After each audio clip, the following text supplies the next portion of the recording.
What's up, everyone? Welcome to week 15, Joseph Matz, We're getting there. of our DraftKings main slate cash game preview. I'm your host, Keith Flemming, joined by my brother from another mother, Joseph the Brain Matz. How you doing, Joe? No, pretty good. It's Connor Orr for Sports Illustrated released his list of potential head coaches for this cycle. So obviously, as a Giants fan, I've been poring over that, trying to get the read on everything, and then hoping the Giants won't then fuck it up. Although, in fairness, last time I wanted Brian Daboll, so I can't just blame them for that. I was along for the ride. This was not, the previous few cycles where it'd be like, that's an interesting choice by us. So who knows? But hope springs anew this time of year. I get this, we have the number one pick, second year in a row in December where we've been slotted to have number one. I'm sure we'll win like 3 games down the stretch to end up with number 7, but at least we don't need a quarterback. So it's not as damning as it was a couple years ago when we blew our chance at Drake May. So that was fun. Yeah, that's tough. I mean, at least you're not the Falcons, who I'm pretty sure at this point are going to win just enough games to justify Arthur saying, you know what? Come on back, Raheem. Keep everyone around, man. Come on back, Terry. You're doing so good. We trended at the right time of the year. I like what I saw. And I'm telling you, I'm about done with them if that's the case. I know I've been saying that forever, but we're both very much hoping our GMs get fired. That's for sure. Oh God, so bad. But we're not again here to, bitch about our franchises, which are both been awful. That's not the only thing we're here to do. Amen to that. But we are here to talk about the week 15, and I can't believe it's already week 15. DraftKings cash game main slate. It's a big one, Joe. It is. The rest of the way, no buys. So I think it's 11 games from here on out, each slate, I believe, if my math is correct. And I'm most excited about more than 3-4 o'clock games. How about that? There you go. That makes a big difference on Sundays. You're telling me. There's been weeks where I've been like, you know what? I'm going to go see a movie right now because I don't care about this. You don't want to watch Raiders Saints or something like that? I can't say. I mean, there's been a couple sneaky good Raiders games, and only in weeks where Brock Bowers has played, unsurprisingly, because otherwise they're completely unwatchable. But yeah, no, I'm pretty good on the Raiders. I mean, the Cardinals, at least, it's usually it's been an entertaining loss more often than not. But a lot of these West Coast games have been. You might get a good team like the Rams, but then they're playing the Cardinals, and it's like, well, it's 34-7, and it's the second quarter. So this week we get potentially 3 good ones. Definitely Packers Broncos. Yes, for sure. Lions Rams. Very interesting. And then depending on your thoughts on 44-year-old father of 10 Phillip Rivers. You have Colts Seahawks. What was your thoughts, Joe, when that news broke? Oh, Phillip Rivers? Mm-hmm. I think my first was just like, wait, this is real. I think probably a lot of people's first reactions to that. And then but then the second thing was they're like, oh, he knows the offense. I was like, why does he know the offense? Like, it's not the same coaching staff from when he was in Indy. And then I remembered that, Shane Steichen, the last year that he was in with the Chargers, Steichen was his offensive coordinator. So I was like, oh, he does know the offense. And then fucking why not? If Riley Leonard's banged up, because I think the whole thing you do with Leonard is his legs. So yeah, Leonard's not going to be able to move.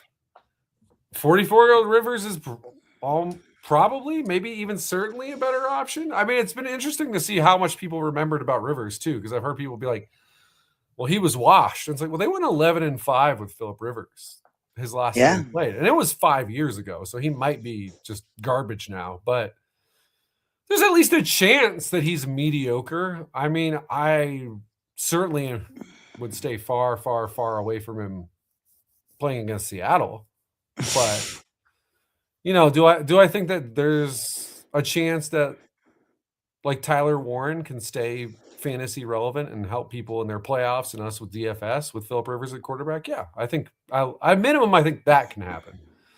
And that might be better, honestly, than what we'd get from Riley Leonard or whoever else they bring in. So I'm at least curious where I'm still writing off the Colts basically because their schedule is hard and the Texans seem like they're on a roll now and the Jags Chargers so I think it's over. Win last week, all but locked up. I'm more intrigued their than playoff spot. Otherwise. What about you? I'm kind of wondering, like, what was Joe Namath not available, or Fran Tarkenton, or any of these other really old quarterbacks?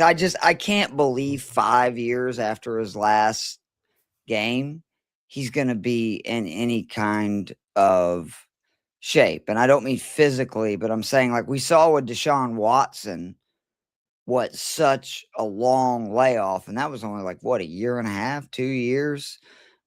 He just didn't look anything like the same guy. But I mean, I'm pulling for him. I think it would be a great story, obviously. And I'm sure that they're going to lean heavily on Jonathan Taylor and just ask him play action, get it to Tyler Warren, get it to Michael Pittman, and let them cook.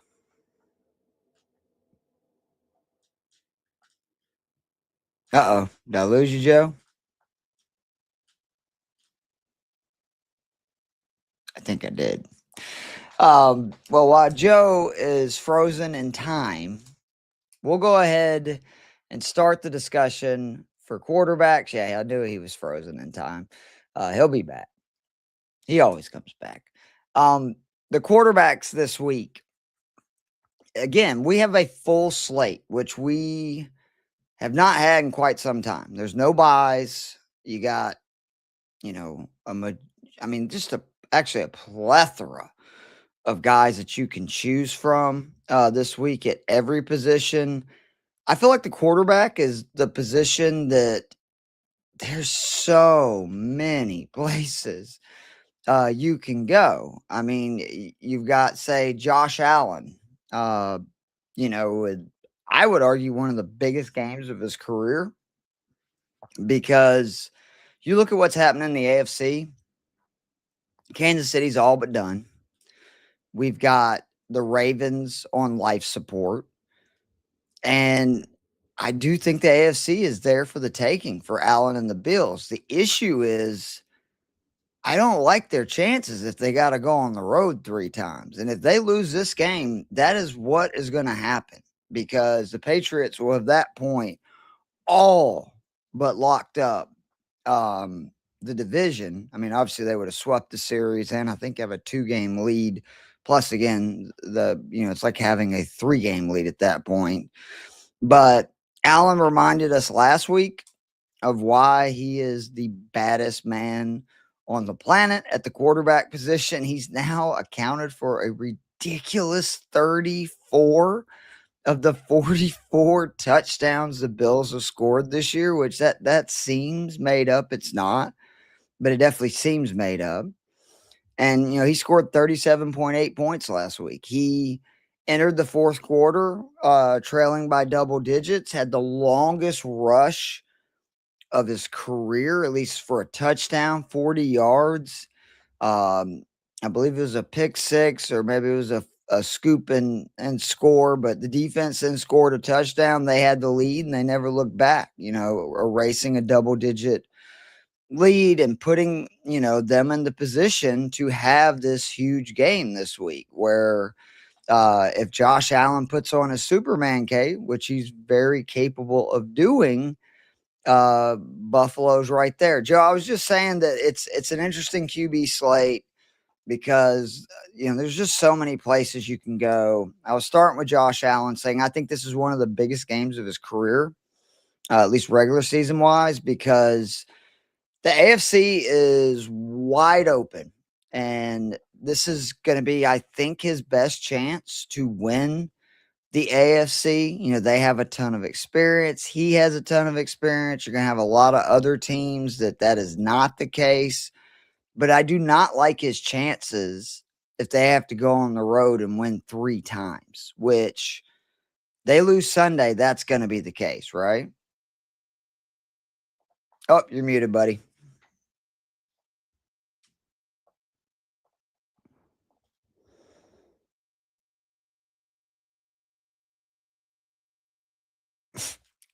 Joe says, I'm having all kinds of technical difficulties right now.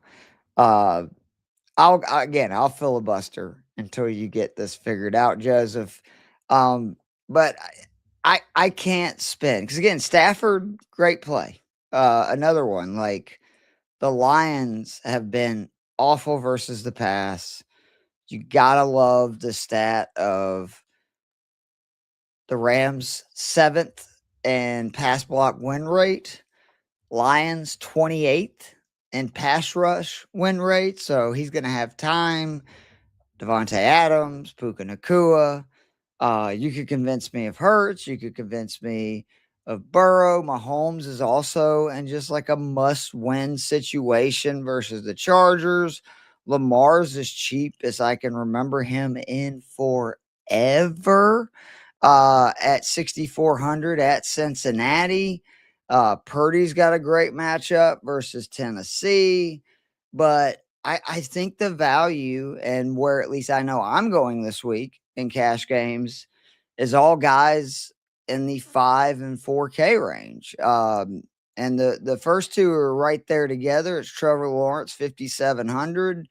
He has slowly become like one of the most stable guys in fantasy right now is Trevor Lawrence. He is scoring fantasy points on the regular. I mean, he has scored, I believe it's 17 points or more, 7 of his last 10. He scored 19.4 points or more in his last 3 after only throwing multiple passing touchdowns. I think it was like twice in his first like 9 or 10 games. He's now done it in 3 straight. I was just saying, Joe, that there's so many good options. Lamar, super cheap, great matchup. Yep. Stafford, I don't know if you heard that. You've got the Rams, who rank 7th in pass blocking win rate versus a Lions pass rush that ranks 28th in pass rush win rate. And it's not like the Lions have a great secondary trying to stop Puka Nacua and Devontae Adams. With the added bonus, the Lions' run defense is incredible. So he's going to throw, and he's going to throw a lot. Yeah. But at the end of the day, for cash, am going to go down in that 5 and 4K range. And the main reason is, it's twofold. One is I like the value of those guys. But the other big thing is, for me in cash this week, it's put CMC in, put Puka in, and figure the rest out. I think that's pretty fair. Like you said, it's a lot of enticing matchups. Mm-hmm. I mean, you spelled out Josh Allen, Drake Mays, give or take Stafford. The battle for the MVP. I mean, I think whoever wins that at least probably is just in pole position to be the AFC argument against Stafford. I can't imagine that. I know Lamar seems like he's not 100% healthy, but season on the line, you're playing the Bengals defense. Like, good things have to happen. They just do. And it's worth remembering that the shitty game he had against them, I mean, you got your tight end dropping the ball at the goal line when it would have been like a 50-yard touchdown. So that's 6 points right there. And that wouldn't have fixed the day. Scored 22 points. He had a really rough slate. He didn't even play good last week, but just again to remind you how good Lamar is in fantasy. Average game, scored 22 points. Yeah. It feels like there's going to be a 30-40 burger coming at some point real soon. So, right. Like I like having any of those guys in my lineups, but I think to your point, I just look at who do I want most in my lineup. And it's like, it's hard to say not McCaffrey against the Titans. And it's like, all right, it's 9K. That's so much money, but I got a good stat for that when we get to the backs. I think it's worth it. And then even if you decide you're not going Puka, which I think you probably should. Am I going to pass on all three of those top wide receivers? Like I'm putting one of those guys in the lineup. Yep. And so if I'm spending 17,000 plus on two guys, I probably want to go pretty cheap at quarterback. And for me, at least, I'm looking at that Giants-Washington game, and I'm saying I'm good with either of those dudes. This is why again, another week where we didn't talk. Trevor Lawrence, Jackson Dart, and Marcus Mariota are the three guys that I really like this week. If you want to go with Jacoby Brissett again, look, you called it last week. I just can't with this defense. I'm out. with you. I can't do it. I 110%. But I'm saying that if you want, if you want to let it ride, sure. I understand it. I do. He's what, 8 for 8 now or 9 for 9? Yeah, so 8 for 8, which is just insane. 20 points or more. Like Dart, I know last week or 2 weeks ago, I keep forgetting they were on a bye, but we finally ended the streak of 18.6 points or more. It was due to happen. I would like to add that's against a good New England defense. He's not playing a good defense in Washington. They just made J.J. McCarthy. Yeah, if you make J.J. McCarthy look good. Top 10 pick, that's not good. And I'd like to add, even with the 13.6 points he scored last time he started, he's still averaging 23.4 points per game over his last 6. And he's 5,600. What's our goal immediately? 3x. You're talking about what? What is that? That's 16.8 points. Hard to believe he's not going to get that against Washington, who's so bad on defense right now. And then Mariota, to your point, is just it's not sexy. It's not flashy. There probably is a ceiling to it, but he's pretty much a lock to get 3x as well. 16 5K. Yeah. 16.4 points or more in 5 of 6. Averaged 19.4 over his last 3 starts. And it's what we've always said about Mariota. It's the rushing upside that makes him a safe play in this situation, especially at this price. 126 rushing yards over the last 3. And he hadn't scored a touchdown, which eventually he will. So I'm 100% with you. Which is your favorite of those two? That is a tough one. I think I'm going to lean Dart. I think the one worrying thing would be you went all the way to 0 designed runs in that game against New England, but I think that's first game back. And I also think, I get you hate this as a Giants fan whose main priority is just Dart, stay healthy and progress. But if you're Mike Kafka and you're now trying to play potentially for your job, I think it might be a lost cause at this point.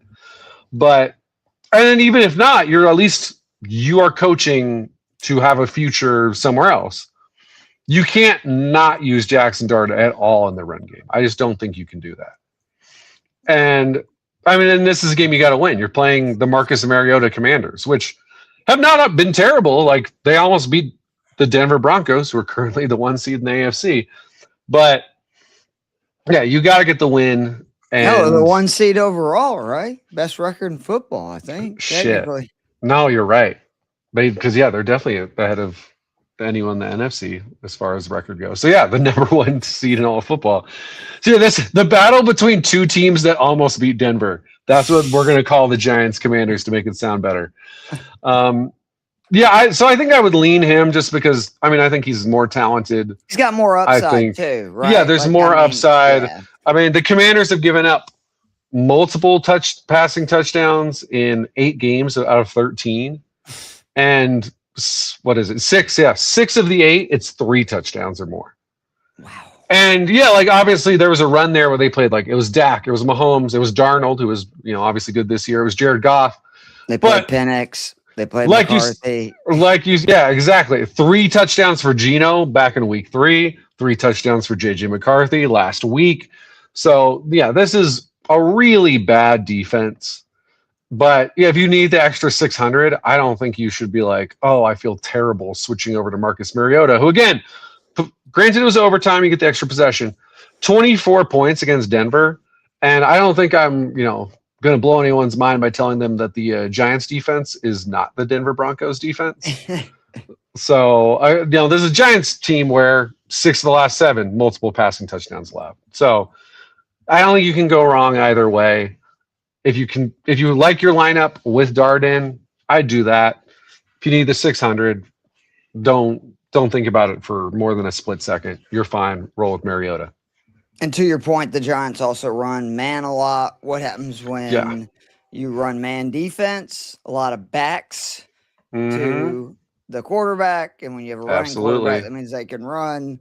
I do just want to say real quickly before we move on to the running backs, anyone considering playing Phillip Rivers, do yourself Don't do it. a favor. No. Play Tyler Shuck. If you really want to play a guy in the 4K range, I think they're the exact same price. Play Tyler Shuck, who has scored 19 points or more in 3 of 4. And if I thought that Carolina could score more points, I would probably be recommending him as somebody you should consider this week. But I just worry that game is going to be exactly what you think it's going to be. Just an ugly game. But Carolina has something to play for. Running backs this week. Again, to me, like, what are we doing if you're not playing CMC? Tennessee has allowed 5,000 touchdowns this season on the ground. I don't think that's the exact number, but CMC's been a more or less. Pretty much, yeah. So CMC's been a must start pretty much all year. You can thank his 85 receptions for that. That ranks 6th in the league, which is insane. Obviously, the 25.7 points per game, that leads all running backs. I think it leads all players for that matter. But what I love about this, and this is what I'll say, I was going to give you a stat that I think makes you feel even better. He has been unreal versus defenses ranked 20th or worse this season. He's had 6 matchups thus far versus defenses that rank 20th or worse. By the way, the Titans, they're 21st. He averages 31.6 points per game in those 6 matchups versus defenses ranked 20th or worse. That is nearly 6 points more than his points per game average. And what to me is absurd is he still, I believe, has the highest expected fantasy point total ever in the history of fantasy football. And it's 5.6 points more than that. So I just think it's a lock. And San Francisco is another one of those teams that they have to keep winning. Like, right. No, there's no let up position, but they've got to, especially, you can't lose this game with Tennessee. No. And I expect him to at minimum score 25 points, which I know that would put him technically just slightly under, but all those 30 burgers he's had this year, and I believe the 140 burger, all versus defense ranked 20th or worst. So, and really his only bad game came against the Texans, Joe, which to your point, I figured this out steer a few clear. weeks ago. Don't fuck with it. I don't want any players playing them. Like, they're just that freaking good. Like, I'm not messing with it. Yeah, if you're in your playoffs, maybe you have to start your guys against the Texans. But in DFS, there's just no reason.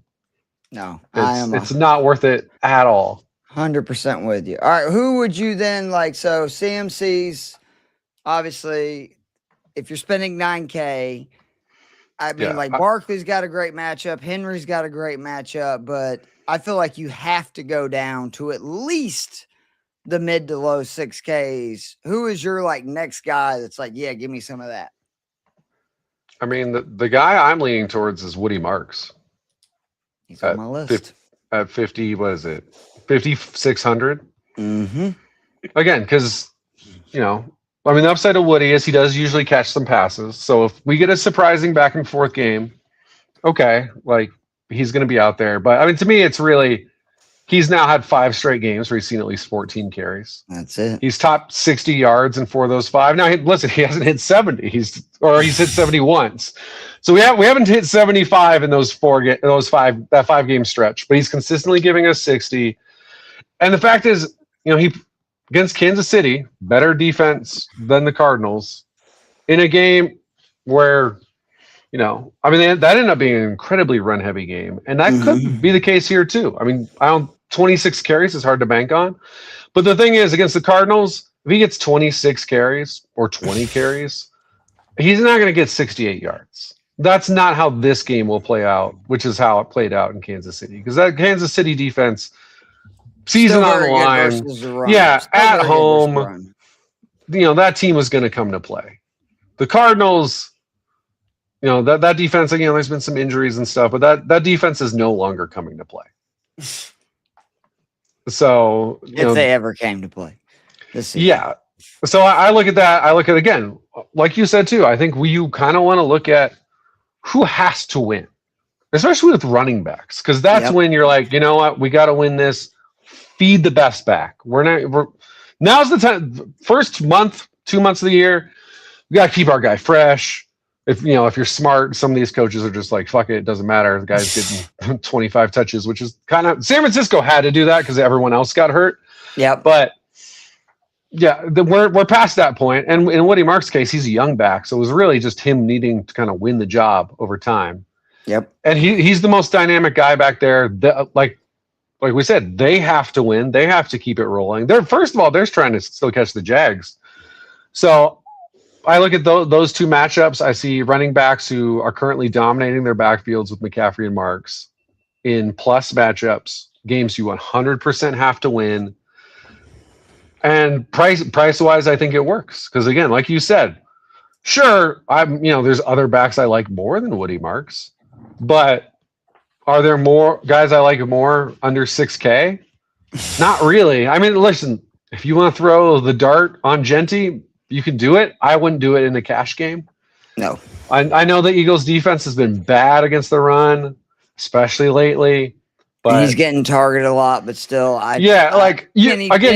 no, thank you. Yeah, you can talk me into it if you're playing in the million.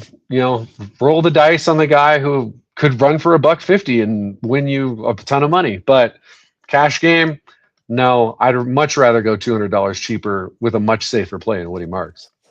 So the one guy that is not a cheap player, because Woody is one of my 5 guys this week, and he's in, honestly, a majority of my lineups.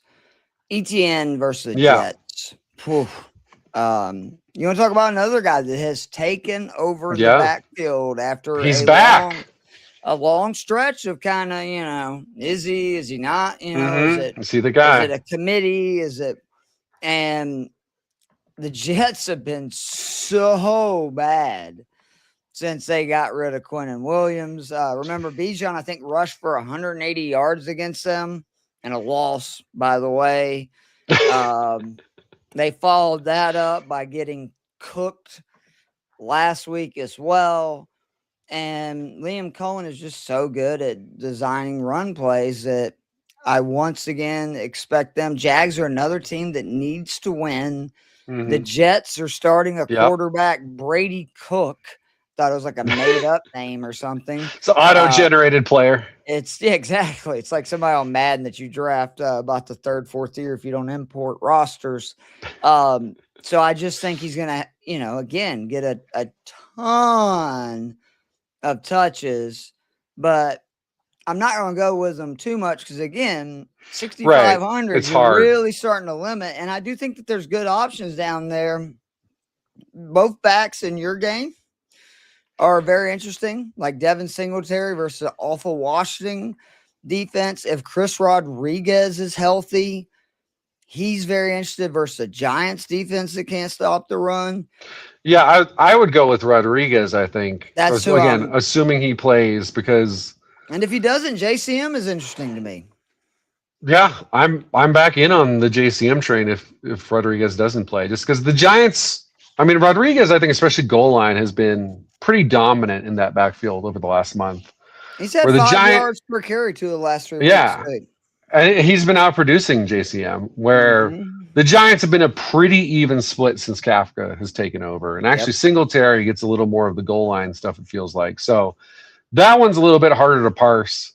Where Rodriguez, if he's a go, I think at under 5K, great play, Mm-hmm. especially against the Giants' run defense is so bad.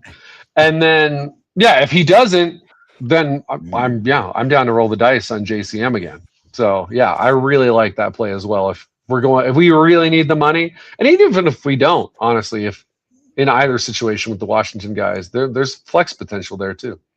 And then the other guy is Devin Neal. It looks like Kamara is going to miss again this week. And I mean, Neal last week led all Saints snaps, routes, touches, fantasy points. Should see a similar volume against a Panthers D that, oh, by the way, last 3 weeks, 7th most rushing yards allowed. This is a defense that was very good versus the run early, and that's what I think is going to scare people away. Is why I think they're 7th on DK or something like that. Definitely top 10, but it's actually the opposite. They've given up the 7th most rushing yards in just their last 3 games, and I don't see that game being something where Carolina puts up 35 and gets up, big early. Yeah. And I don't feel like New Orleans is going to run away with it either. And the closer the game is, just the more likely you're going to see Neal again get, around 20 touches, which is exactly what he got last week when you combine the pass catching with the rush attempts.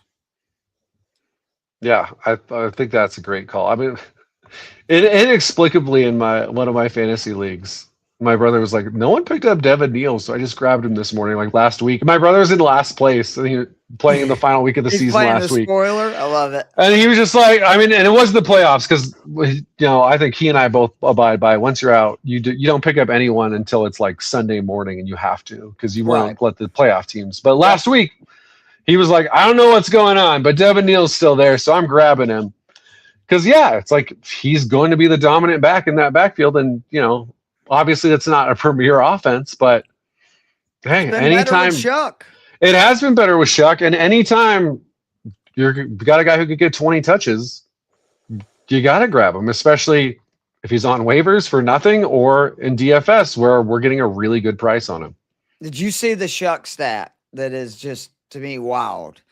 With No, one more win, he will tie the Saints rookie record for QB wins with Archie Manning. Wow. The true throwback there. I mean, that's like the 60s, right? Or was it the 70s when he played? I mean, it's been for right. His rookie year, that could be the 60s. Probably 60s. So yeah, it's been a long time. Just wild stuff. All right, the receivers this week. Again, Puka, I have a very hard time not playing him when you consider the fact that, and I keep saying this, but to me, it's a really big deal. Detroit is so difficult to run against. Mm-hmm. The Rams' offensive line has been better, protecting and blocking against the pass than they have versus the run. Again, they're 7th in pass block win rate. Detroit's defensive line is 28th in pass rush win rate.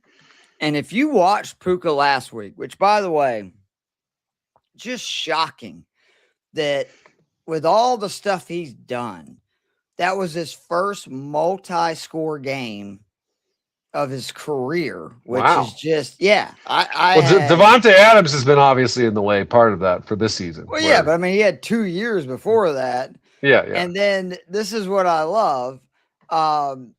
He had, 7 catches for 167 yards. The It's the 8th time in Puka's career he's totaled at least 150 yards from scrimmage, which broke a tie with Hall of Famer Randy Moss for the second most games through your first 3 seasons. And he is now tied with Justin Jefferson. Pretty good company. And Yeah, he we'll take that. also broke another record where in his 40th career game, he's now at 277 career receptions, which passed Michael Thomas by 3 for the most receptions ever in their first 40 games. And then I don't know how much you got to see of it. Those receptions in the first half where I think he had, 136 yards in the first half. I think they were all spectacular catches where he was just snatching the ball in traffic. Like, he's a grown man. You know what I mean? Like he when he first came in the league, he's out. Whoa, Joe. He's obviously big, but he just didn't seem like, physical, had that, what do you call it? Old man strength. Now he looks like he's got old man strength where it's like he's bigger than it seems like some of these linebackers and stuff. Yeah, I forget which podcast it was. And to be fair, they're probably not the only, whoever it was, they're probably not the only ones who've made this comparison, but he feels just like the like souped up, even better version of Anquan Bolden. Oh, that's a great where it's just like feels indestructible, like not indestructible because both those guys would like get injured sometimes, but like when they're out there, zero fear. Yeah, they're coming. If the ball's in their area, they are going to be the one who comes down with it. And yeah, another guy who started his career, I think he had like 100 reception season his rookie year, and was just good from the get, just an awesome player the whole time. So yeah, I really think you got to have for sure one of these top 3. So far as Jamar Chase goes, I think if Higgins is out there, what do you have? 8? They ruled him out. Higgins is out. Did they rule him out? Mm-hmm. Yep. That might talk me in. What do you have? 8 for 110, I think, in their first matchup or something like that. 7 for 110 on 14 targets against Baltimore, and that was with Higgins playing. Right, and was he going to get 20 targets this week? And that was kind of the thing for me too, is like Baltimore, heavy man defense. Higgins has kind of been the one who's torn up man defense more this season. But if we're removing him from the equation, what team, according to FTN, gives up the most yards per game to number 1 wide receivers? That would be Baltimore Ravens at 88 yards per game. They passed the Steelers. I know the Steelers were number 1 for quite some time. So the Steelers have dropped all the way down to 28th. So are you serious? No. The 28th as in 4th. The 5th worst. Yeah. So the bottom 5 are Pittsburgh, Jacksonville, the Titans, the Giants. So there's, if you want to get some Terry McLaurin in there. I was going to talk about that with you in a minute. And the Baltimore Ravens are the bottom 5. So yeah, again, we're removing T. Higgins as the obstruction there. So that makes him good. And I will say, maybe this is the reason to go with either Puka or T, is the Colts per FTN only 48 yards per game to opposing number 1 wide receivers. Wow. So, you got a smart defensive coordinator. He's going to try to take away the thing that you are best at. And obviously the best thing that Seattle offense does is throw to JSN. On the other side, of course, JSN is the best receiver this year against man defense, and the Colts are 10th in man defense rate. Yeah. But I do think I would probably lean towards Puka or Chase slightly over JSN, but my main takeaway is just the Shaheed week we saw last week for the first time. He out-targeted AJ Barner and Cooper Kupp this season. He's cheap, man. He is cheap. Because, at some point, there's going to be a Rashid Shaheed week. Now, of course, it could come in the playoffs, but yeah, the Colts per FTN, 48 yards, 7.2 targets per game to number 1 wide receivers, 78.9 yards and 8.1 targets to number 2 wide receivers. They give up the most yardage to number 2 wideouts in the NFL by a fair margin, unsurprisingly, at 78.9 yards per game. So, Yeah, I think you want to take a long, hard look at, again, Terry McLaurin And what were the and targets, Rashid Joe? It was Shaheed. 8 to number 2s. What was the targets to number 1? It was 7.2 for number 1s, 8.1 for number 2s. So, that, Joe. again, yeah. FTN, man. If you don't have a subscription to them, I mean, you can just listen to our podcast and I'll try to tell you the main things every week. But you get so many great stats from FTN. And we need to thank Jorge Edwards for that one. So, Rashee Rice is a guy that I think is going to be very underowned because he's coming off a bad game. And we against the Texans. So right, throw it out. The big thing too, and we talk about this all the time, people see that number, right? And they immediately go, oh, wow, second versus wide receivers. I don't want any of that.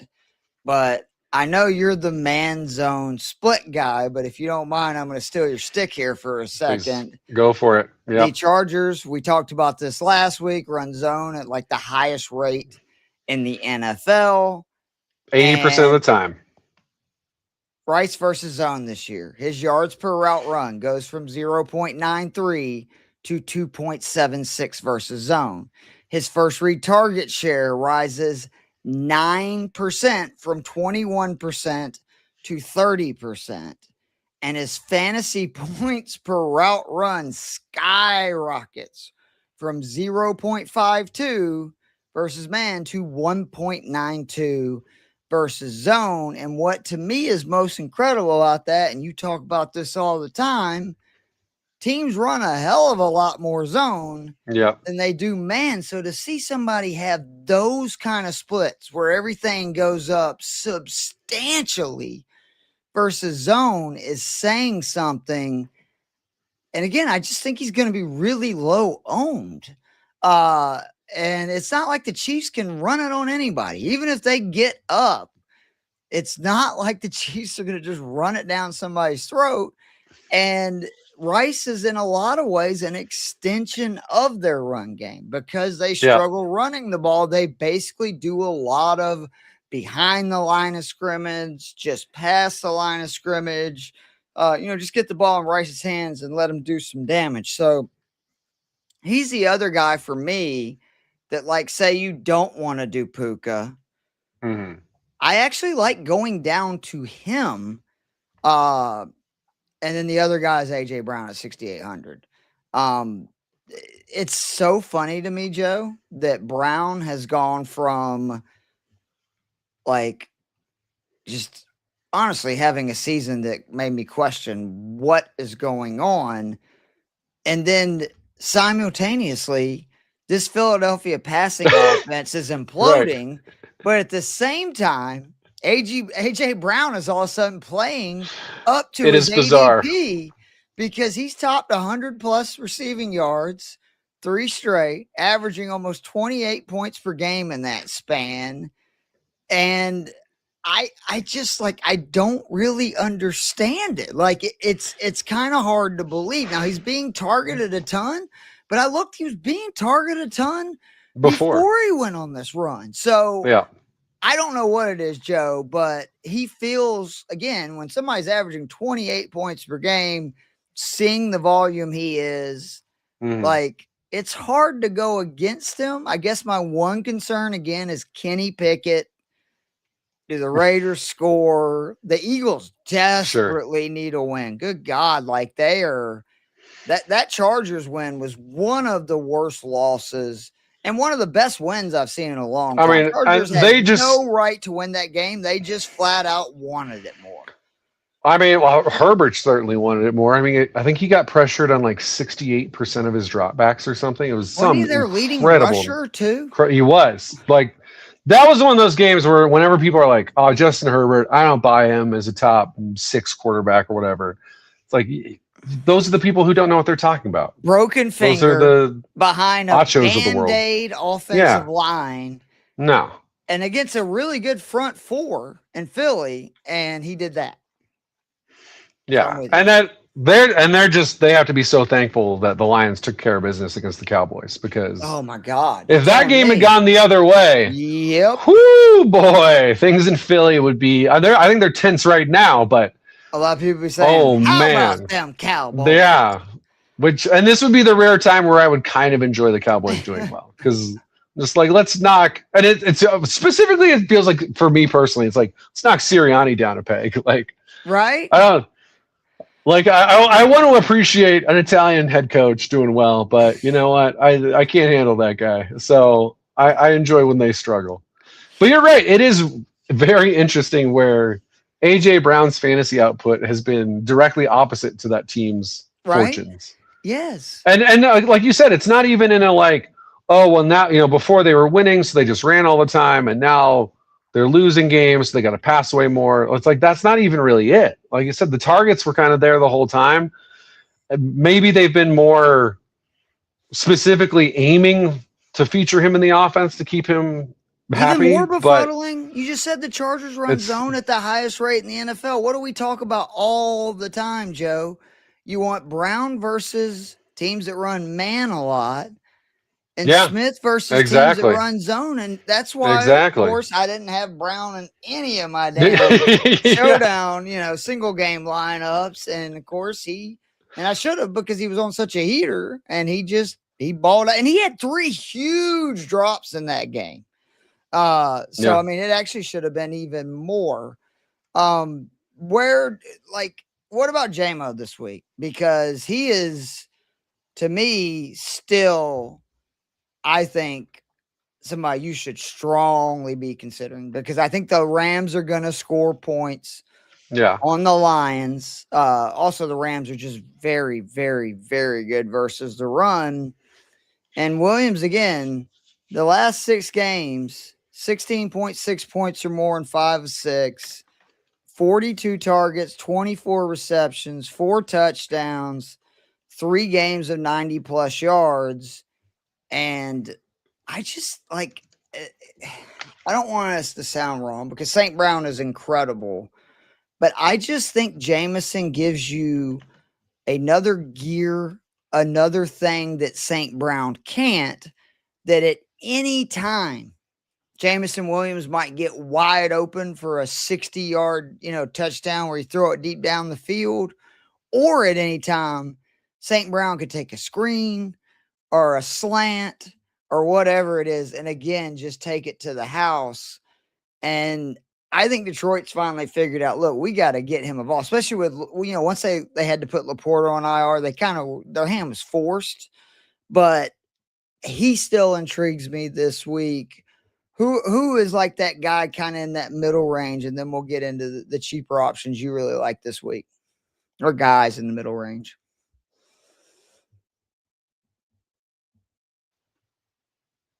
Uh-oh, did Joe freeze again? There he is. Okay. I think I'm back. I'm having the worst fucking day with the technology right now. My computer just lost its mind for the second time.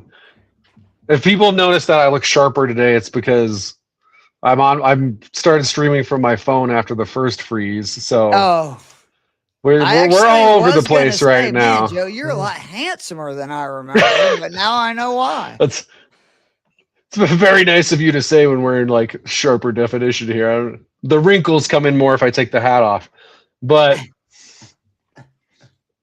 yeah, I mean, I think JMO is an interesting one. The man zone splits, I will say, are not good for him this week, where he is, unsurprisingly for a guy who's just insanely fast, right? Yeah, more of a downfield threat. Yep, he kills it versus man. So this is maybe not the ideal matchup, but I do think your point that this could reminded me that though. I do think your point though that this could be like a 38-35 game. So maybe just throw in whoever you can get. I'm pretty down with that, and if we're trying to get someone who doesn't cost similar to the Cowboys-Lions game, like we saw it last week, where you could have a plethora of players and done very well. So yeah, I think when you look at it and you're like, well, all right, Gibbs is going to cost me $8,800, and again, I think if you wanted to, you could almost argue me into Gibbs over McCaffrey just for the same reason, and the fact that Gibbs is a receiving guy too, where it's like he doesn't come out. You're not like, oh no, we're down 24/7. Gibbs isn't going to produce. It's like maybe the opposite.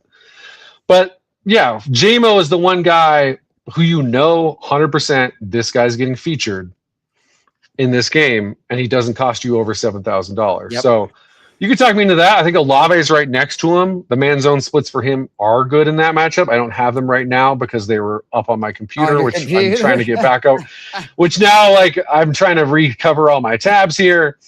But I know that I believe it's a zone heavy matchup, and Chris Olave, Carolina, genius route runner, runs a ton of zone. Yeah, like that's going to be an ideal matchup for him.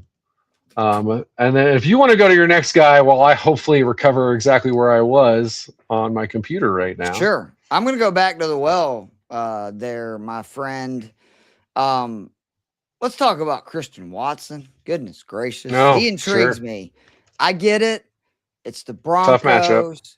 But, again, to steal your stick, man zone splits very good for Christian here. Denver runs man 33% of the time. That's one of the higher rates in the NFL. Watson versus man this year, 2.93 yards per route run. That's 6 among all wide receivers. 0.77 fantasies points per route run. 2.66 fantasy points per target. That ranks 4th, both of those, among wide receivers. And to me, more impressively, this dude's just a stud right now. I mean, ranks top 12 among wide receivers and a ton of things, including fantasy points per game, yards per route run just in general, first downs per route run, yards per target and reception, QB rating per target. And then again, ranks among wide receivers 3rd in ADOT, 10th in deep target share, 25th in EPA. And to me, what's most important is, yes, like Jaden Reed, those guys coming back, we saw he is going to get less targets, right? Like you got 4 targets. That was not the volume that you want. But as we saw, I think getting Jaden Reed back also like gives him more one-on-one matchups for a dude who is just cooking man defense this year. And he went out and had his best game of the year. He scored 2 touchdowns. He caught all 4 targets. And if you saw the second one, that's the guy that I remember. I think you were excited, right, about Christian Watson coming out. Like he was one of the few smaller school guys that you actually thought that it would translate. Am I crazy or am I forgetting it wrong? I thought you were high on him coming out of college. I feel like I was kind of in the middle, or I think I was definitely intrigued, but I wasn't all in. And then I think it was until I didn't feel like last year at a certain point, I was kind of like, all right, he's the guy that opens up this offense. And I think we saw it this year where he wasn't there at the start of the year and they were still really efficient for the most part because they had, Gronk 0.8. I was going to say Tucker Kraft averaging 13 yards after the catch. Right. And then Kraft got hurt, and I don't remember if Watson, if there was any if there was overlap or not, but it was like Watson was only ramping back up. 1 or 2 games. Yeah. And it was like, oh no, this offense, because the run game has not been as good this year. No. In part, mostly because the O-line hasn't been as good. And so it's been a lot on Jordan Love and these receivers. And obviously Reed was already out, and it was kind of like, oh, I just don't think this team has it anymore. And then Watson ramped all the way back up. And it was like, oh, yeah, he's the guy who makes Jordan Love get into that gunslinger mode of, I'm going to chuck it up to this guy, and he's a freak, and he will come through for me. And it's, again, if you're a Packers fan, part of you is like, God damn it, why can't we just have all these guys healthy at the same time? But yeah, like you said, with Reed, you're going to get less targets, but the quality of those targets goes up because Reed is a really dangerous underneath guy. I mean, he's kind of, I think we've made the comp at some point last year, maybe where we said, he's Debo. Yeah, he's budget Debo. And when at this point, not really or even mini budget me Debo. But that's the right phrasing is he's mini me Debo. And you're right. It is, it's a tough spot. I don't think I'll be surprising anyone by saying, Denver, one of the tougher teams against number 1 wide receivers. They give up under 50 yards per game to number ones.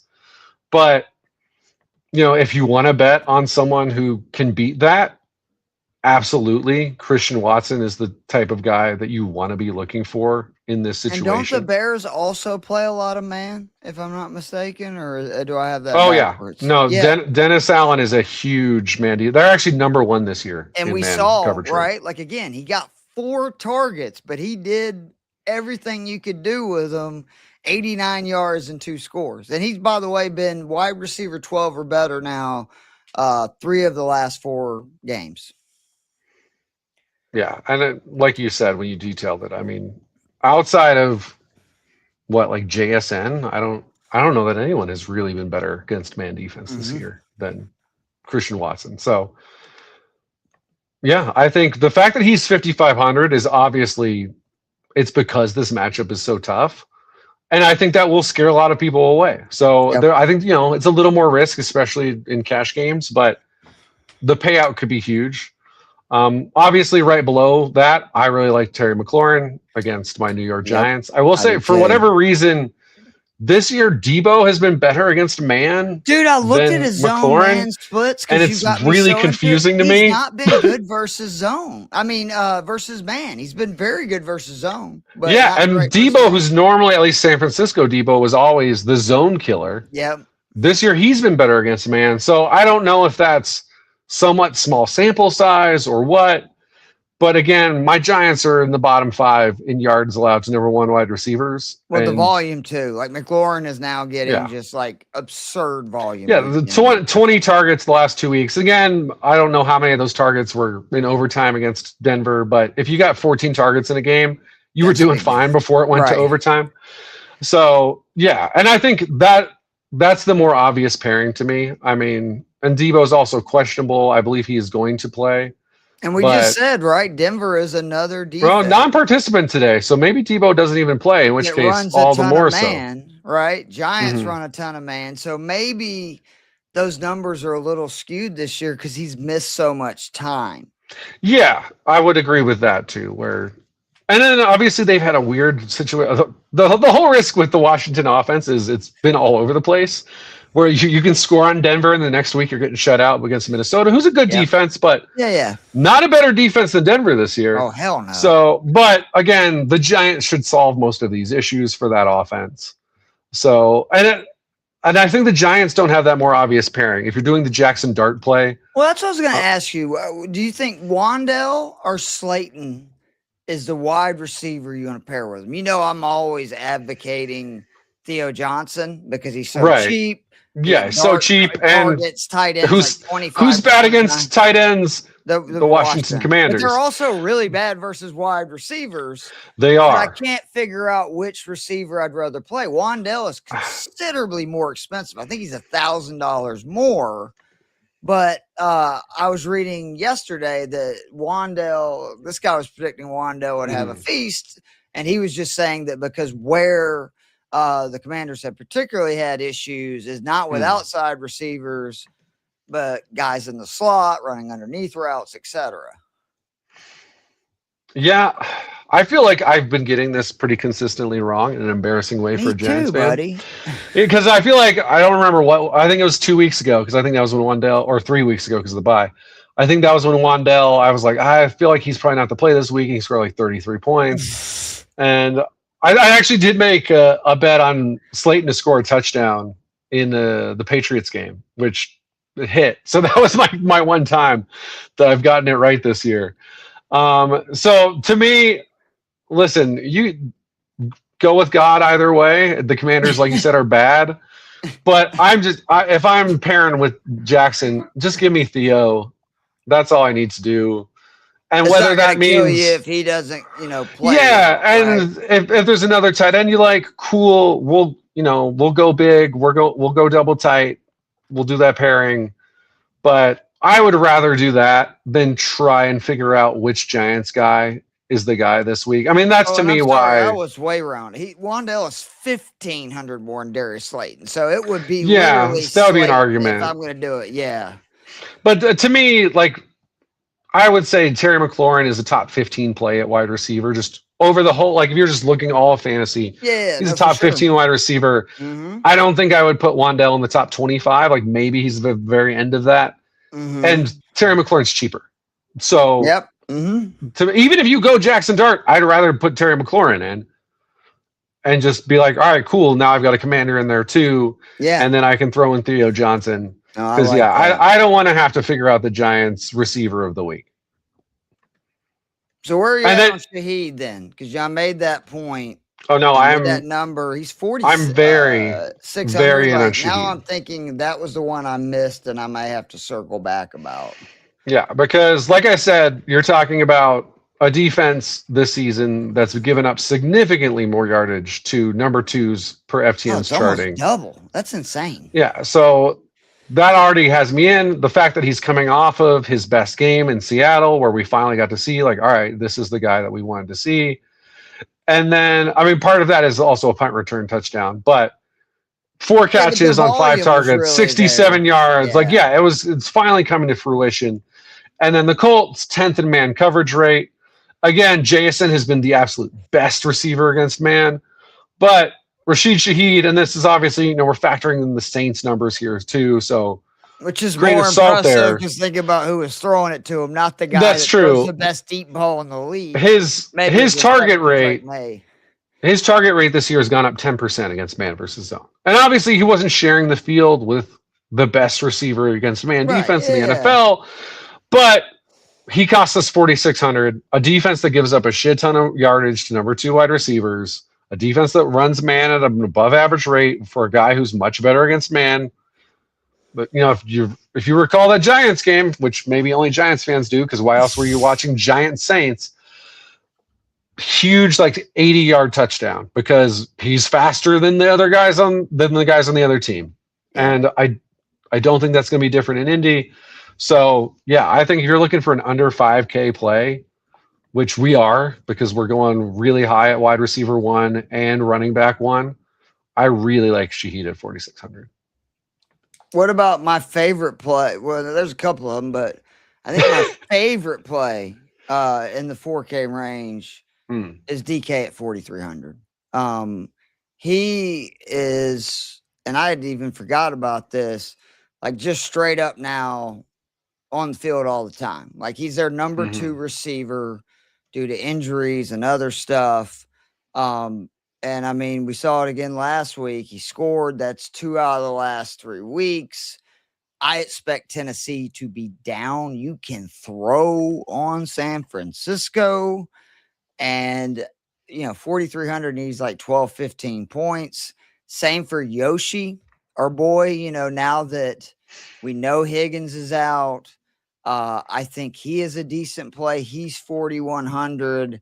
And then the one I really wanted to talk to you about, well, there's 2 of them. Josh Downs, 4,100. Do you think it's Downs or Warren that's going to be the big winner with Rivers in there? Because I don't think he's going to be throwing it down the field. Meaning it's going to be one of those 2 guys who are very good at getting open in, small spaces and run a lot of routes, not too far down the field. I will say probably in general, I would just bank on Warren because we already know this offense wants to just feature Warren. And I assume the screen game is going to go up a lot with Phillip Rivers at quarterback. And that's a good point. That's going to be more Tyler Warren.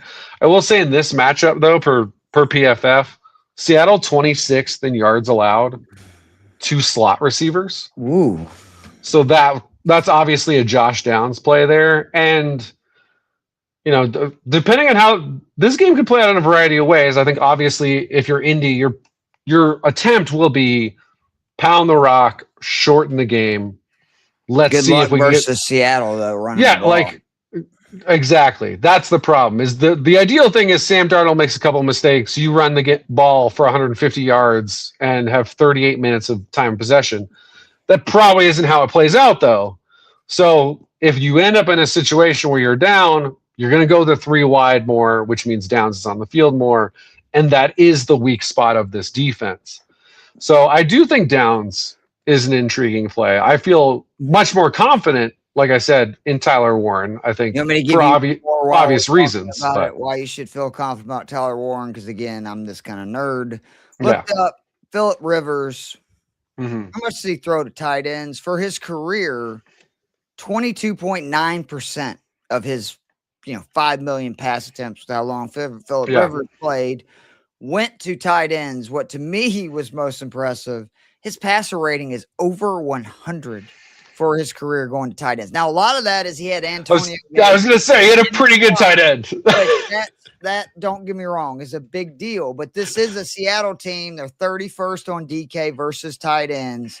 And I feel like it's every year. Ends, I know, right? Just in the last 3 weeks. Even when they're good, they can't stop the tight ends. They've allowed 18 receptions for 192 yards to tight end ones. But the other guy I want to talk about real quick, wide receiver, Jack Beck.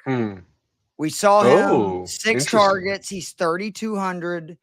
What was most interesting to me is 4 of those 6 targets came in the very small part of the game that Kenny Pickett played last week.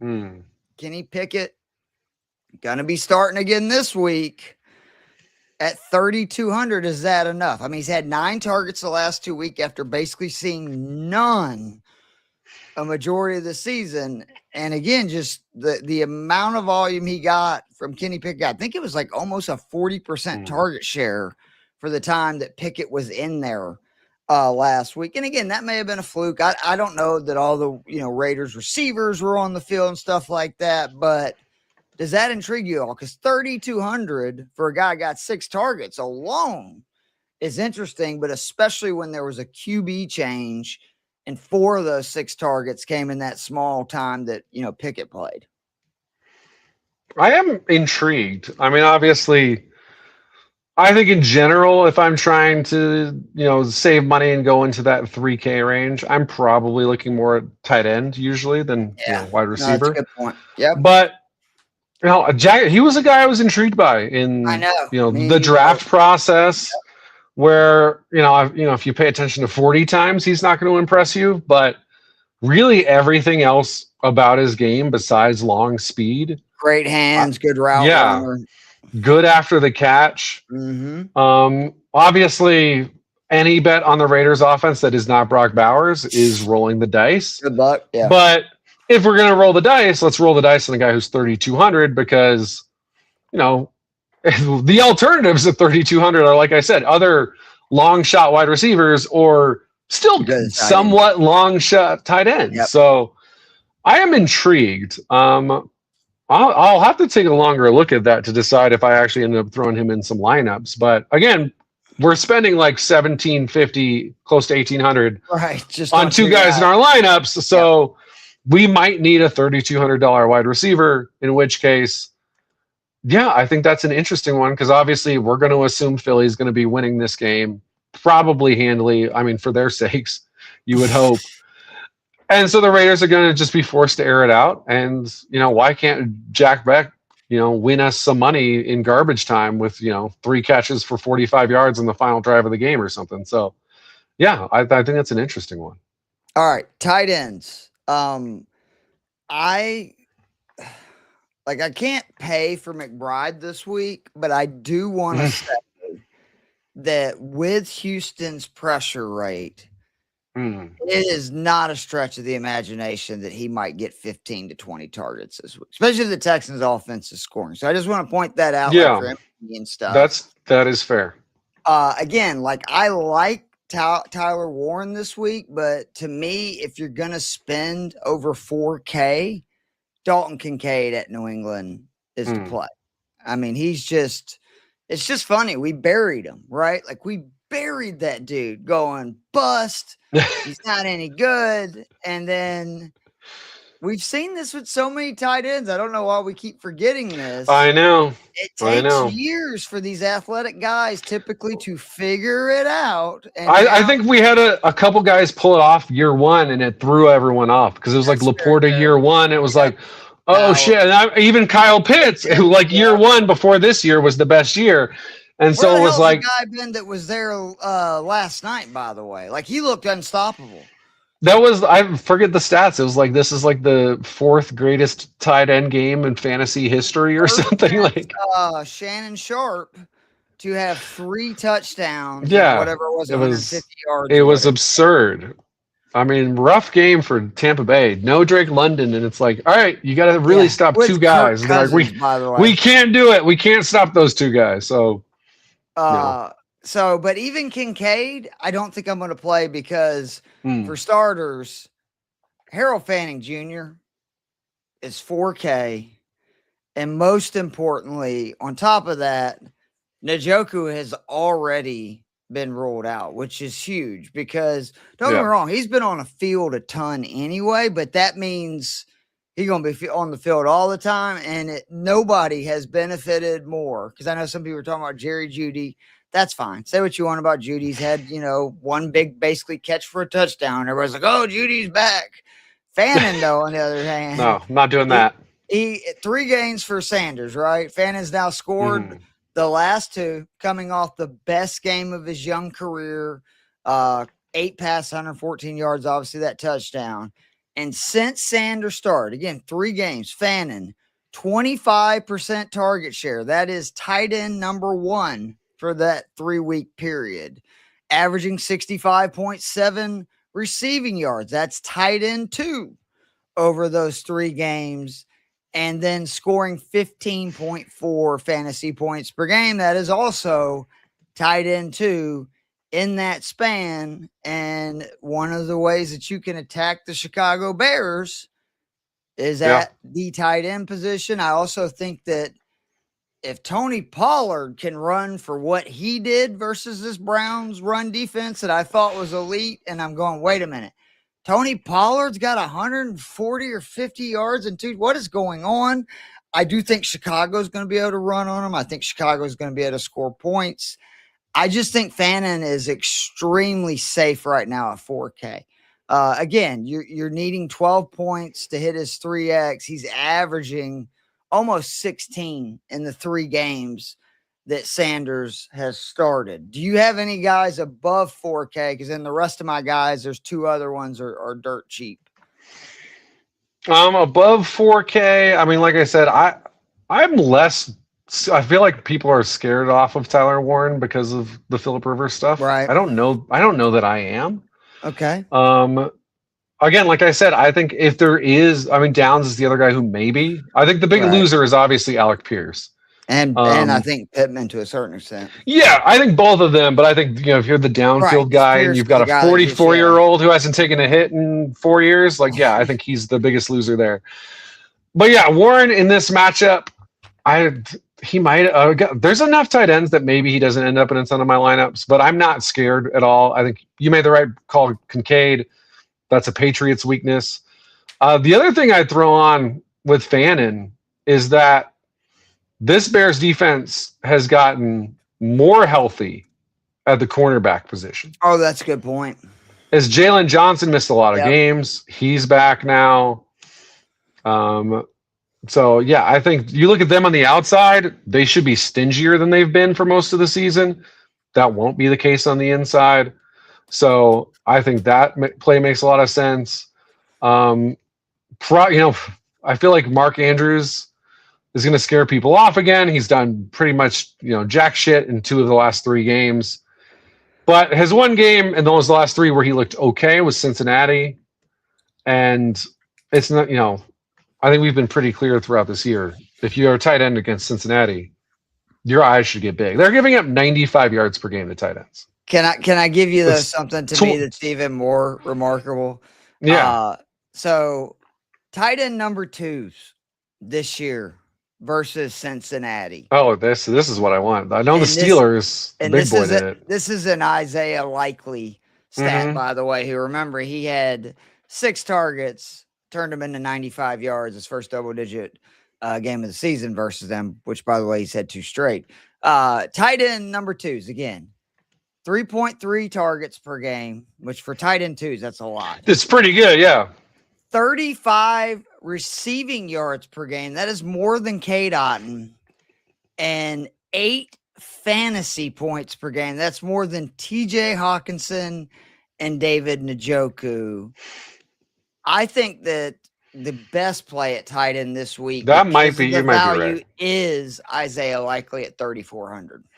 Because I like Andrews at 3,900, but you're right. The guy who had the bigger game against Cincinnati was Likely. I mean, my main thing is, again, I talked earlier about how,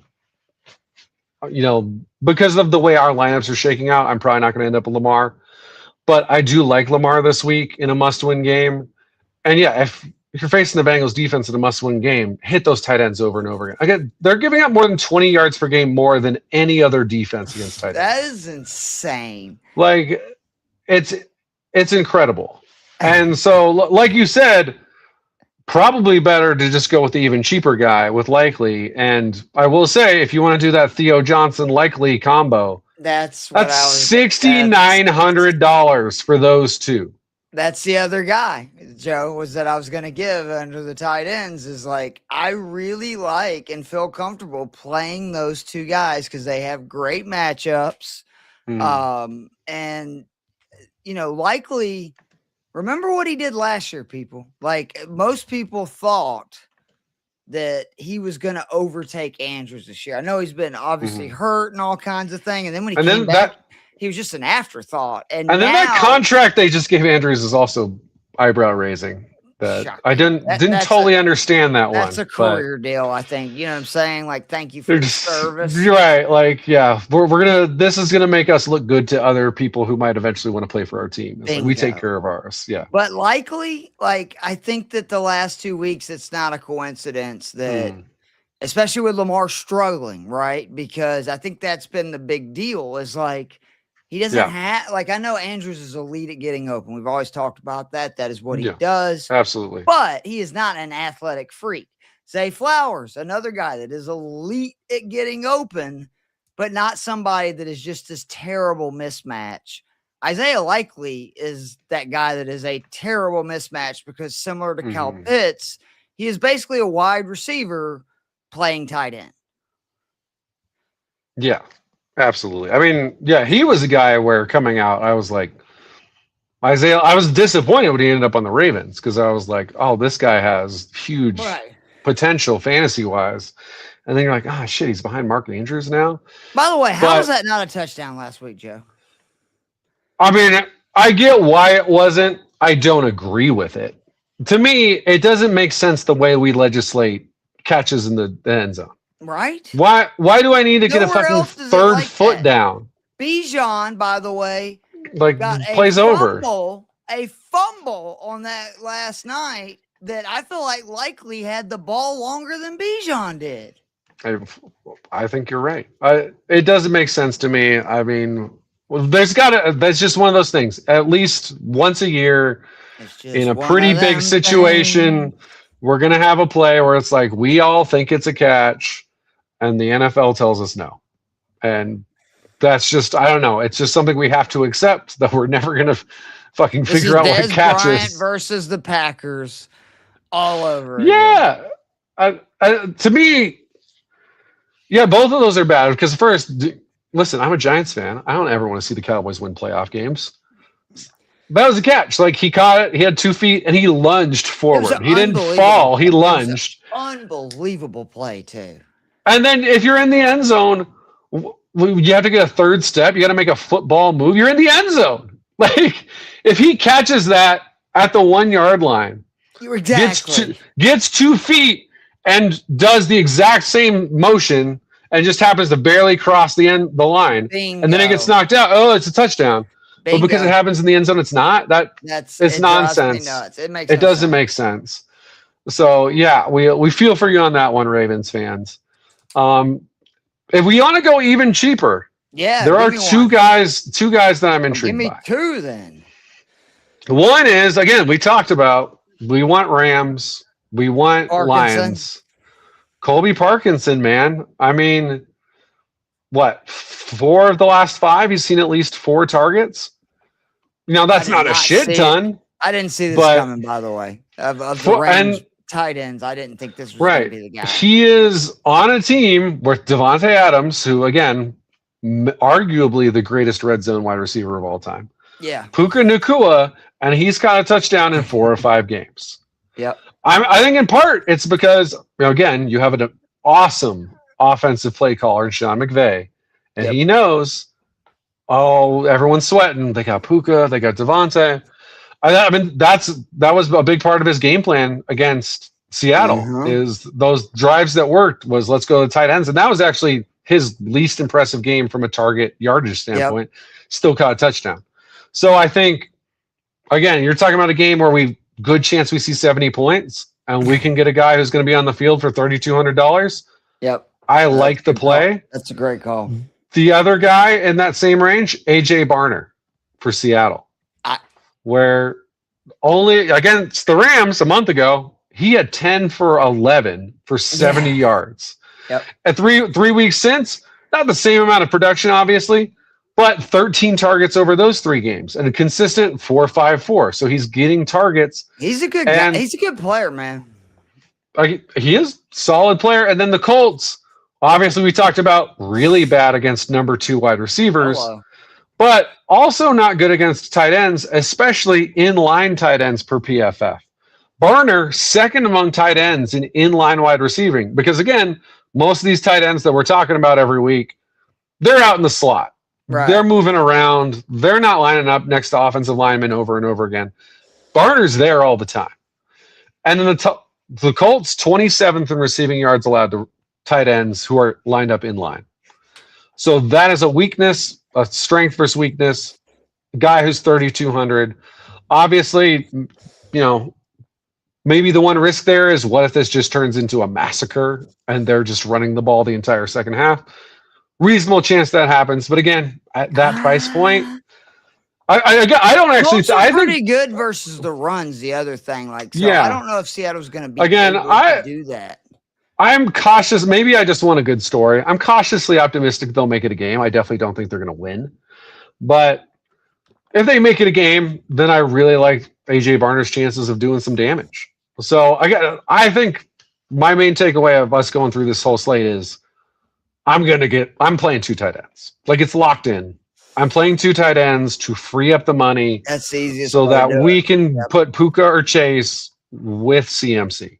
And you could probably at that point have an ETN or play a James Williams. You might be able to do it then. You can get one more 6K. Well, you definitely can, especially when we're about to go cheap defense. Let's do that. Get out of here. The Saints are the defense that I'm circling this week. I don't believe in Bryce Young. I think that, what do I say, Joe? There's winning franchises and there's losing ones. Everything right now is right in front of the Carolina Panthers. It is. And I think for that reason, you're going to see bad Bryce Young this week. And the Saints have been somebody who's consistently scoring points. There's no team below them that I want any part of. I mean, I guess if you want to say the Bengals, because of the way Baltimore's been playing, okay. But like I said, I think that we're headed eventually to that breakout Baltimore game. Now, if you want to get more expensive, I really like the Rams versus Detroit. I think that the Lions' offensive line is not what it has been in recent years. The Rams can get a lot of pressure. I don't think the Lions are going to be able to run. And what do we know about Jared Goff occasionally? He will have those games. He will. And I think it could be. So if I was going to spend up, it would be the Rams or, ironically, the other team that I just was talking about, the Carolina Panthers versus the Saints. But I would, feel pretty good going with New Orleans this week, who, again, you look at their last 4, 12 in their first matchup versus Carolina. That's a good start. 11 versus my sorry-ass Falcons. 6 versus the Dolphins, and even last week, 3 versus Tampa Bay. They have a decent chance to do 10, 12 points. And I think worst case they're gonna get you like 3 to 6. Yeah, no, I think that makes a lot of sense. If I was going expensive, I think I kind of like the Green Bay Packers. Ooh, so you think Bad Bo Nix might show up? Yeah. Now, granted, this is a Green Bay defense that's, at least certainly fantasy-wise, been a disappointment to me this season. But I don't know, man. I know he's had a horseshoe up his ass this entire season. That whole team has. The crazy comebacks against bad teams like my Giants. They win overtime games with batted passes at the end against Washington. They find ways to keep doing it, and maybe they will the whole season. We've seen it happen before. I mean, Peyton Manning was not good that last season, but the difference, that was an all-time great defense. This is Real just quick good before you defense. get over that defense. Yeah. No, what do we got? Dion, thinking about starting Fannin over Kelsey this week. I'm comfortable with that. I'm good with it. Yeah. You're okay with it too? Yeah. I mean, you can always say the argument of it's Travis Kelce, and you don't want to bench Travis Kelce. And now they're literally all must-win games because they can't lose again. But right. I think I would. I would lean towards Fannin too. So Father Time's undefeated. Travis Kelce is one of the greatest tight ends who ever played. Could Kelce go out and have 8 for 70 and a touchdown? Yes. But like, I am not at all concerned about him anymore having like the monster game where he's just getting open I'd be very right, surprised. to where Harold Fannin, to your point, like what we were talking about, his floor has been extremely high in recent, weeks, really even longer. No Njoku. I think that, I think that's smart. Yeah, no, it makes sense to me. Actually, that reminded me that one of the more dramatic plays in the fantasy season, not directly involving me, but in the league I run, that pass from Kelce, or not from Kelce, from Mahomes to Kelce, where it was a tiny bit behind him, but he couldn't catch it, bats it up, gets picked off. Yeah. That swung the last playoff spot in the league I run. No kidding. Where a guy lost was it by points against, or they lost that matchup by that? They lost the matchup. It was like by 1.8 points, and that was he had Mahomes and Kelce, so it was -2 when it would have been like +2. So that swung the final spot in the playoffs. Yikes! Which I enjoyed because, of course, I got 7th in both leagues I was in this year. So it was great season for me. Oh no! Yeah, Sorry, and the league that we're in together, I was like, Jaden Daniels is back. I gotta start him. Could have stuck with Jacoby Brissett, and I'd be in the playoffs right now. I did the same thing. So it goes. In my oldest fantasy the exact same thing. Finished 7th, where I started Jaden So frustrating. Daniels. Had Tyler Shuck. If I would have started Tyler Shuck, I also would be in the playoffs. So it's kind of fun times. But I needed it, Joe, because I only made the playoffs in 2 of 7 leagues this year. So, well, at least you have the excuse that you had 7 teams to keep track of. But back to the defenses. Yeah, I'm sorry. I just am still not a Bo Nix believer. I am a Micah Parsons believer. You don't believe, is what you're saying? Exactly. And also, I just feel like this Packers team they've been a little better as of late, but this was a team that was like, I think, top 5 in turnovers last year, and they have not been. They have 7 picks and 5 fumble recoveries on the year. I just feel like it's a good defense that's due for that big turnover game, and this could be it. I think it's pretty unlikely that they burn you too. But if we're going cheaper, need to win, because I think Chicago is gonna again probably be able to get a W. And so go ahead. I'm sorry. And the cheaper defenses? Yeah, cheaper. I mean, I think you hit the nail on the head with the Saints at 2,500. That makes a lot of sense to me. And if we're going even cheaper than that, I mean, I think I would go where I went last week, and it worked out okay because they did get a return touchdown, the New York Jets. Yep, you called it. Listen, we can't bank on that happening all the time because what is that, like his 3rd this year? I think this is the best special teams in the NFL, the New York Jets, and probably most people don't realize it because they're awful everywhere else. But they have the chance to swing it. And then, I know you talked up Trevor Lawrence, and he has played better as of late, but he'll turn it over still. He'll do some weird shit sometimes. And so that also gives us a chance for that pick six. So if I got to go super cheap, I'll take the Jets at 2,100. Although I will say I made a lineup just now where like we can do some stuff where you go Mariota, McCaffrey, ETN, Puka, McLaurin, and I'm going to skip that third receiver spot for now. Okay. I got Theo Johnson, Isaiah Likely, Saints D, and I have 6K left for that other receiver spot. Ooh. So I might just go grudge match, trust the guy because he's right at 6K. Stephon Diggs at 6K. Let's not forget his best. I forgot. Yeah, he had his best game of the year against the Buffalo Bills. So I would feel pretty good about that. Big limited snap counts. This I would assume, be one of the times before the playoffs where it's like, okay, let's put some miles on these tires. Because again, New England, for all intents and purposes, would put away the division with this win. Oh, it's over. Yeah. Oh, it is officially over. I couldn't remember how it works out, but I'm 99% sure because I believe they're up 2 in the loss column. Oh, you're right. Because and so that would be the tiebreaker with up 3 games. So it would be over. So. Huge game. It's actually a pretty good slate of games. It is. Sometimes you get to the end of the year and you're just like, all right, this is a lot of teams with nothing to play for versus teams that have something to play for, and it's super boring. But yeah, these are some interesting ones. And then, man, talk about a team I was wrong. We didn't get to talk about them because they're not in the slate, but I do want to eat some crow where I said, it feels like this is the year where Pittsburgh finally falls apart. And then they pull out the decisive, well, not decisive yet, but the huge divisional win, and now are in the spot to.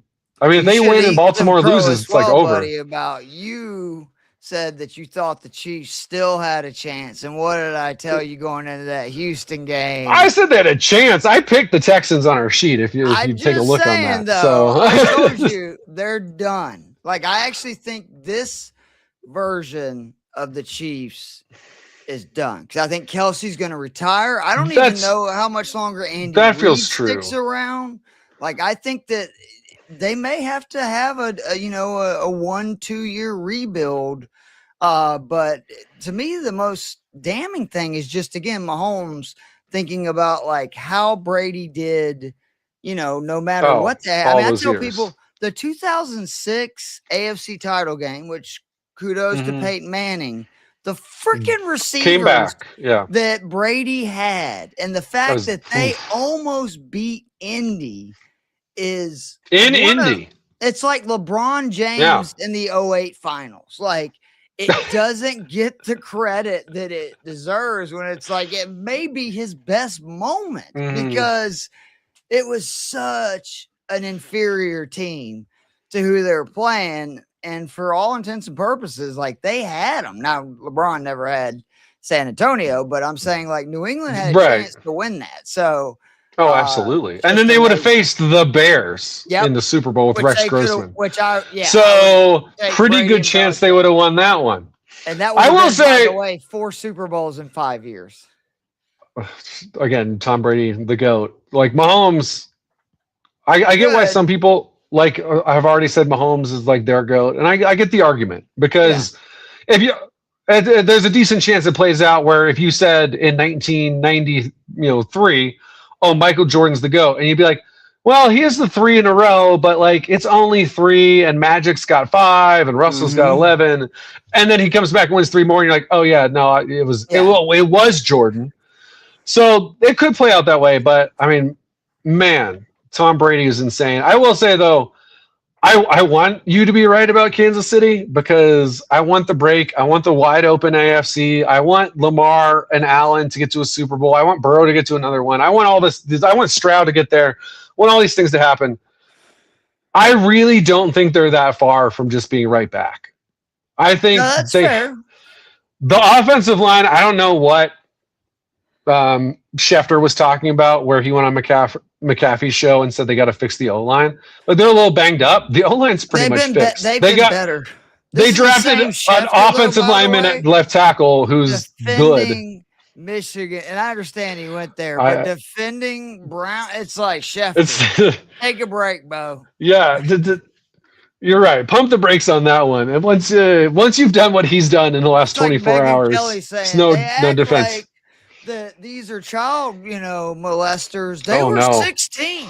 Right. That's like, no, that actually it's not a pedophile, it's an ebophile. And you're like, you shouldn't even know that. That's weird. But back to Kansas City real quick. I just look at them and I go, first of all, I mean, I don't really understand how they haven't gotten any running back with juice, because it's like, dude, how hard is that? Teams find that undrafted guys and sixth rounders every year who are good. So, but the fact that that's one of the easier things generally to do, they should be able to do it. Find a receiver who stretches the field vertically. Because I know, they thought if we just draft fast guys, they'll do that automatically. Yeah. It's not how it works. Worthy's a little bit more of a Rasheed Rice guy. Yeah. So find someone who gets it vertically. Again, they won Super Bowls with Valdez-Scantling as their top deep threat. He doesn't have. I know that the Kelsey part changes it because he's either gone or not the guy he was. But if you think Rasheed Rice can actually kind of fill that role in some ways, and you get a reasonable outside guy, that offense will be awesome again because it's Mahomes and it's Andy Reid. And defensively, there's some things to fix. I mean, you probably want to find someone who can help Jones and Karlaftis, Jones is, again, another guy still really good, not where he was before. Yeah. Karlaftis is good, not great. Find one more guy who can rush the passer so that Spags doesn't always have to blitz. But again, you have an elite coaching staff. You have an elite quarterback. This isn't the Bengals where a whole side of your team is broken. Yep. Yeah, and again, they're like 1-5 in one-score games. And last year they went 11-0. It was 11. Last year's team and this year's team are not actually that far apart.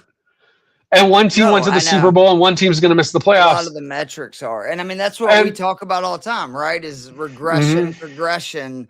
Especially when you do either really well or really poor in one-score games. It's almost like a coin toss, right? And then if you look at the two teams they're competing against, again, if you're a Bo Nix believer, I think it's more dire for Kansas City than I think it is. Right. But Jesse Minter and Vance Joseph, either or both of them could get hired away this season. So you might see both or one of those teams swapping defensive coordinators. And the truth is, defense varies a lot more in quality from year to year than offense. So this Denver team has been really good for a few years. Even if Joseph stays, they're probably not as good next year as they were this year. If he leaves, that's almost definitely true. And so I just feel like Kansas City, I expect them to be the favorites coming in next year, or at least in that division. So I want to bury them for a couple years. I would love that. I want it to be in different teams. I'm with you now. They're buried this year, but man, they're still the boogeyman to me. And when I said that, I didn't mean to they're not right forever. Right. I just mean that are they locked in AFC Championship? The next couple of years, they're gonna have to kind of rebuild it. But again, when you have Mahomes and Reed, they probably like their chances. Right, anything can happen.